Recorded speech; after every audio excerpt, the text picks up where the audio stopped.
Forgiveness. Forgiveness. You have to forgive. Unforgiveness is quite literally poisonous.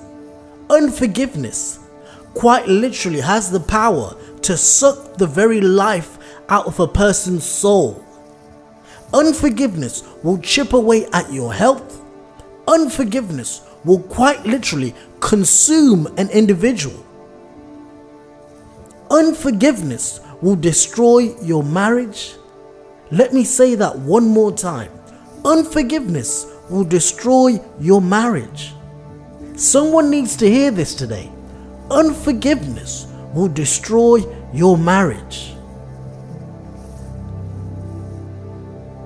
At its very core, unforgiveness is poisonous, and the poison destroys you and you alone.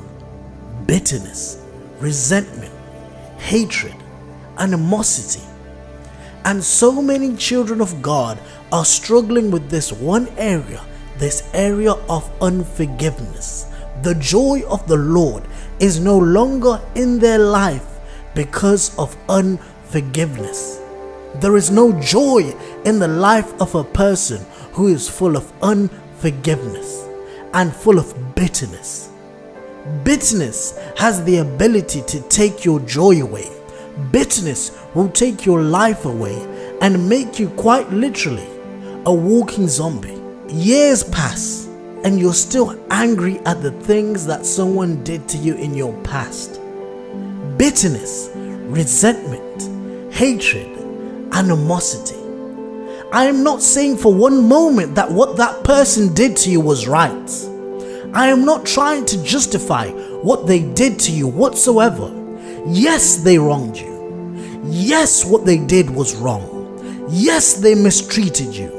Yes, they spoke to you in a way that you did not deserve to be spoken to. But you have to let go. In this life, people will betray you.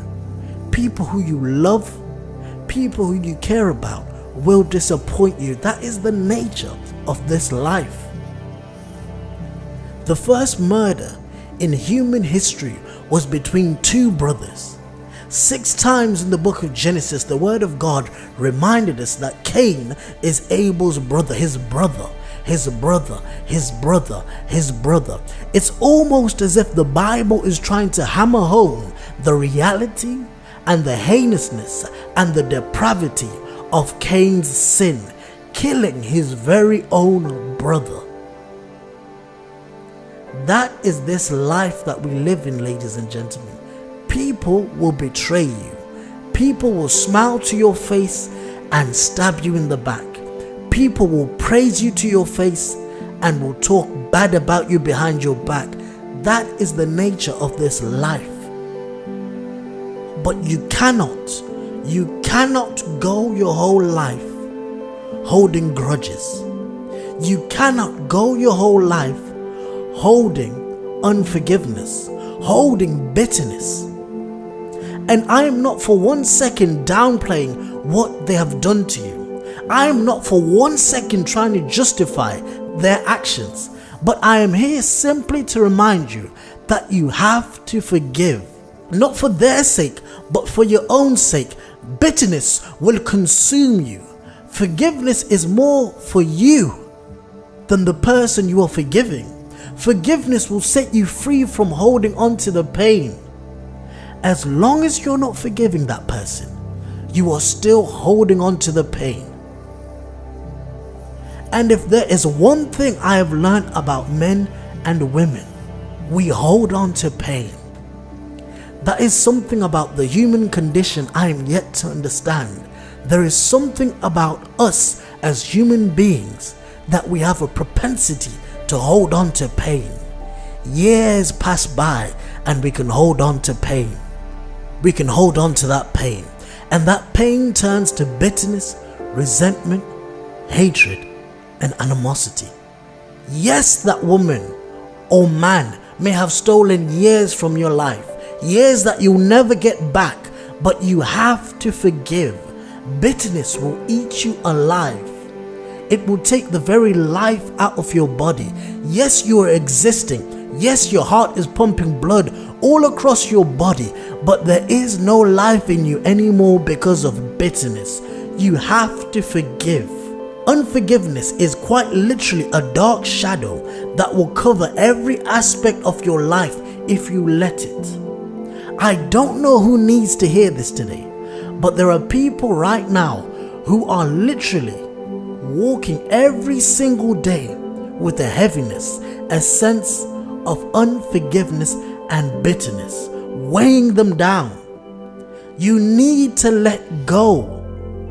And there are things in your life and in your spirit that you just need to let go of. Do you know that there are some people who are angry at God right now? Christians that go to church every single week, but in their hearts they are angry at God. They are mad at God, angry at Him, accusing God, blaming God, saying to God in their hearts, how can you let this happen to me if you love me? I don't deserve this. If you love me, why would you let this happen to me? If I am your child, why are all these bad things happening to me? But they won't say these things publicly. No, you wouldn't dare say overtly. But in your heart you are angry at God, accusing God. But I would like to remind you of something about the Lord that Samuel said. Man looks at the outward appearance, but the Lord looks at the heart. God is interested in your heart. God is not interested in the religious mumbo jumbo that we like to recite. God is not interested in the religious catchphrases we like to quote. He is interested in your heart. And there are Christians right now who have never said it outwardly, but in their hearts they are angry at God for one reason or another. I just want to tell you today, God has not wronged you, and God has not wronged anyone. You need to let go of that pain. Don't deflect that pain onto God. God is not your enemy. God has not wronged you. Hebrews 12:1. Therefore, we also, since we are surrounded by so great a cloud of witnesses, let us lay aside every weight and the sin which so easily ensnares us, and let us run with endurance the race that is set before us. You need to let go of all weights that try weigh you down, and two of these things are unforgiveness and bitterness. You need to let them go. Psychologists generally define forgiveness as a conscious effort, a deliberate decision to release all feelings of resentment or vengeance towards a person or a group of people that have harmed you, regardless of whether they actually deserve forgiveness. Now, I stated this definition for you for the last phrase. Regardless of whether they actually deserve your forgiveness.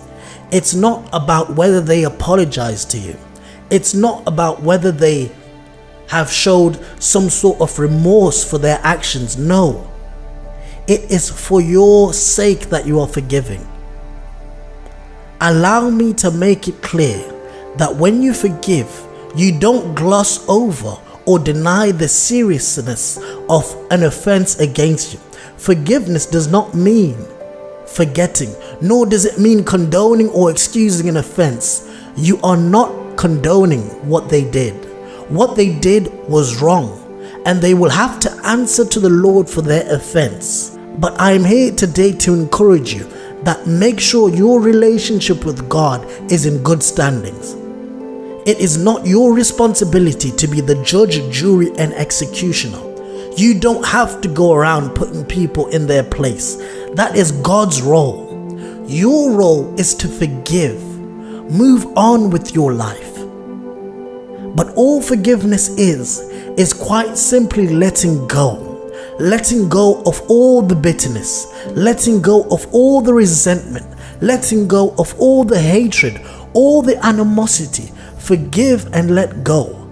Let there be peace in your life. Let the joy of the Lord reign in your life. Unforgiveness will steal the joy of the Lord. As a born-again child of God, you are not meant to live a life full of hatred, bitterness, and unforgiveness. No, the joy of the Lord must be in your life. Let there be joy among you and your neighbors. Let there be joy among you and your family. Forgiveness brings the forgiver peace of mind and frees him or her from the corrosive anger. It requires letting go of deeply held negative emotions and feelings. Forgiveness empowers you to recognize the pain you've suffered, but without holding on to it and letting it define you, thereby enabling you to move on with your life. Bitterness is like drinking poison and waiting for the other person to die. Don't allow bitterness to poison you. It will ruin you. Make a list of people you need to forgive today and forgive them. Forgive your parents. Forgive them. They were not the parents you needed them to be. But being angry and bitter towards them won't add anything to your life. Forgive anyone that has ever hurt you. Forgive that ex-boyfriend. Forgive that ex-girlfriend. Forgive that stranger. Forgive your brother. Forgive your sister. Let it go. Bitterness and joy cannot coexist. Make a list of everyone you need to forgive and forgive them. And for some of you, the first name on that list is your own name. You need to forgive yourself.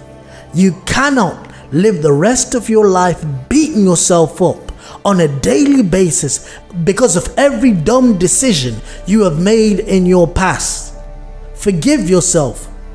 The truth is, every single one of us has made dumb decisions, but you need to learn from your mistakes and not repeat them and move on with your life. Let go. Don't dwell on your past mistakes. You are not the first person to make a dumb decision, and you won't be the last. Learn from your silly mistakes and move on. For you to take the next step in your life, for you to take the next step in your relationship with God, you have to forgive. God requires you to forgive. God demands you to forgive. Mark 11:25-26. And whenever you stand praying, if you have anything against anyone, forgive him, that your Father in heaven may also forgive you your trespasses. But if you do not forgive, neither will your Father in heaven forgive your trespasses. Brothers and sisters, I have one message for you today and one message only. Forgive.